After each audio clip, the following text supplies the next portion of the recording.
Tes baik. Assalamualaikum warahmatullahi wabarakatuh. Nama saya Muhammad Alif Fikri Jarpadi Putra, NPM 140 810 2046.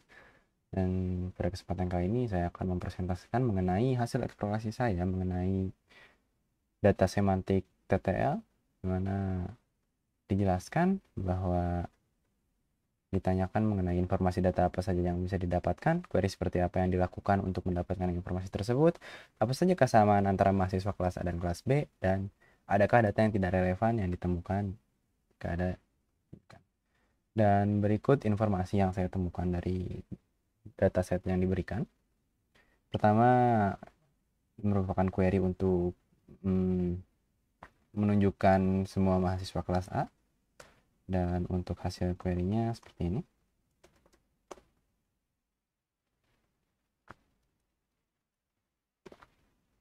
Baik, di sini terlihat bahwa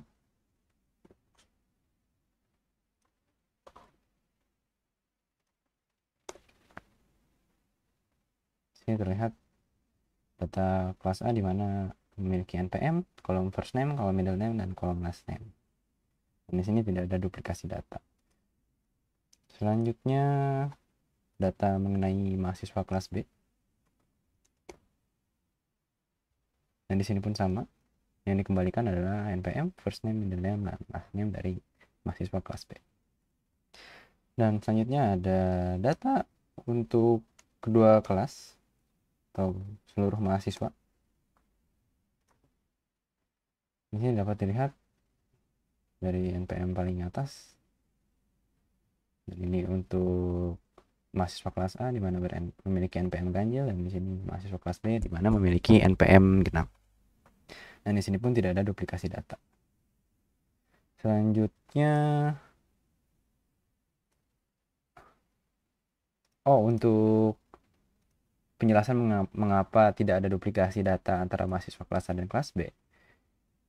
Ketika saya melihat di dalam dataset ada satu data dari mahasiswa kelas A di mana dalam data tersebut tidak memiliki duplikasi data, di mana saya melihat di sini ada data dengan ID yang berawalan MT, di mana data-data tersebut tidak memiliki duplikasi data. Maka dari itu saya memutuskan untuk memfilter mahasiswa kelas A yang memiliki ID data diawali dengan huruf MT. Maka akan kembalikan seperti ini. Dan dapat dilihat di yang pertama tadi untuk query mahasiswa kelas A, di sini semuanya personnya memiliki ID data MT diawali dengan MT. Selanjutnya ada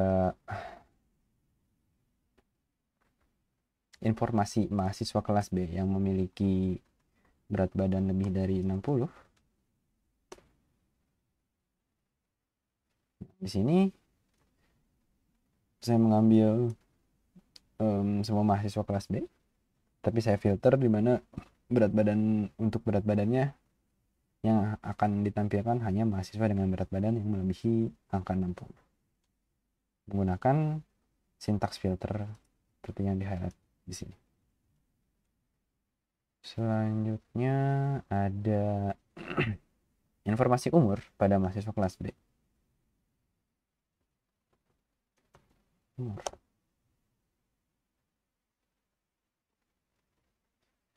Di sini ditampilkan bahwa untuk NPM diurutkan dari yang paling kecil, lalu ada birth date dari masing-masing orang, masing-masing mahasiswa, bisa dilihat tahunnya, dan kita bisa lihat di sini ada age yang dikembalikan. Cara mendapatkannya adalah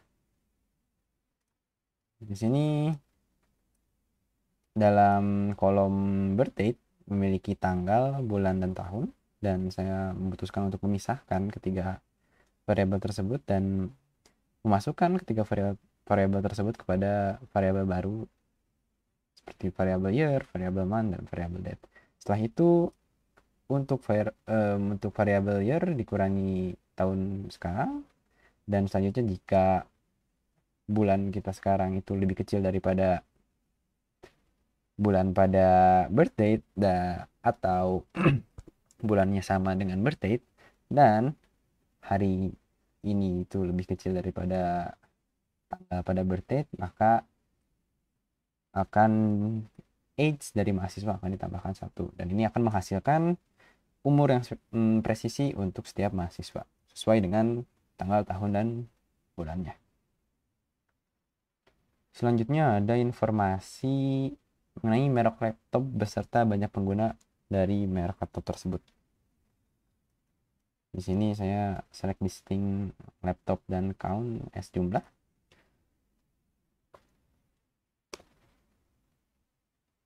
Di sini ditampilkan bahwa laptop Acer berjumlah 5 orang dan laptop HP berjumlah 3 mahasiswa, dan laptop Lenovo digunakan oleh 5 mahasiswa, dan seterusnya. Selanjutnya ada informasi rata-rata berat badan. Sini saya menggunakan sintaks average untuk mengambil rata-rata berat badan. Dan untuk rata-rata berat badan dikembalikan 59,07. Dan untuk data yang diberikan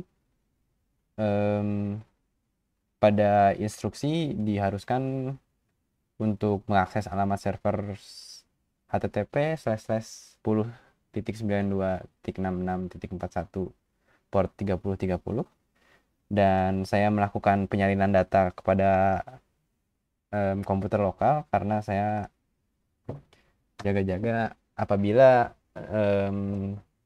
tugas tidak dapat dilakukan di lingkungan kampus, karena untuk alamat server tersebut hanya bisa diakses menggunakan WiFi Unpad, yang mana mahasiswa harus mengerjakan tugas tersebut di lingkungan kampus.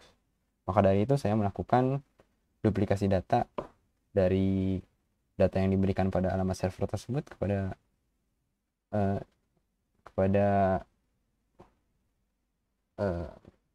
direktori lokal, sehingga untuk pelaksanaan tugas dapat dilakukan di mana saja. Itu merupakan informasi-informasi yang didapatkan. Selanjutnya, untuk apa saja kesamaan antara mahasiswa kelas A dan kelas B? Banyak kesamaan antara data kelas A dan data kelas B, seperti kedua data memiliki kolom tanggal lahir, berat badan, ID line, ID LinkedIn, dan lain sebagainya. Hanya saja perbedaan yang jelas adalah pada data kelas B, data untuk setiap kolomnya terpisah, di mana data tersebut memiliki ID data tersendiri. Sedangkan pada kelas A, properti untuk kolom mahasiswa kelas digabungkan. Namun, yang menjadi masalah adalah ketika ada 2 orang atau lebih yang memiliki ID data yang sama. For example, 2 orang memiliki ID data D001. Hal ini menyebabkan ketika kita mengakses data tersebut, kita akan mendapatkan 2 NPM, 2 first name, dan kolom-kolom lainnya, atau bahkan lebih dari 2. Menurut saya, ketika kita mengakses dan ini untuk data yang tidak relevan yang saya temukan. Berikut adalah query untuk menampilkan data yang tidak relevan. Dan berikut adalah hasil query di atas. Di sini terlihat bahwa NIK dikembalikan, NIK dengan ujung 2004 dikembalikan beberapa kali dengan first name dan last name kombinasi antara beberapa orang. Menurut saya hal tersebut adalah suatu data yang tidak relevan, dan terlihat bahwa banyak kolom yang tidak masuk akal dengan first name dan last name yang tidak cocok. Dan untuk mengatasi hal tersebut, saya melakukan query yang lebih detail, di mana saya melihat pada dataset, ke dalam dataset, di mana saya memilih dan memfilter dataset, di mana dataset tersebut tidak memiliki duplikasi data. Dan saya melakukan query ini untuk mahasiswa kelas A. Yang sudah tadi saya jelaskan, saya memfilter untuk mahasiswa kelas A di mana data dengan awalan MT tidak memiliki duplikasi data, dan untuk mahasiswa kelas B dilakukan query simple seperti ini. Di sini kita mengambil data pada mahasiswa kelas A dengan ID data diawali dengan huruf MT, di mana ketika saya melihat struktur data turtle semantic.ttl, data dengan ID awalan MT tidak memiliki duplikasi alias data relevan. Setelah itu data digabungkan dengan data dari kelas B, dan berikut hasil dari query di atas. Di sini terlihat dikembalikan tidak ada duplikasi data. NPM yang mana seharusnya dimiliki hanya satu orang, terlihat di sini hanya muncul sekali dengan first name, gabungan first name, middle name, dan last name yang sesuai. Terlihat bahwa tidak ada duplikasi data pada hasil query di atas. Mungkin sekian presentasi dari saya. Wassalamualaikum warahmatullahi wabarakatuh.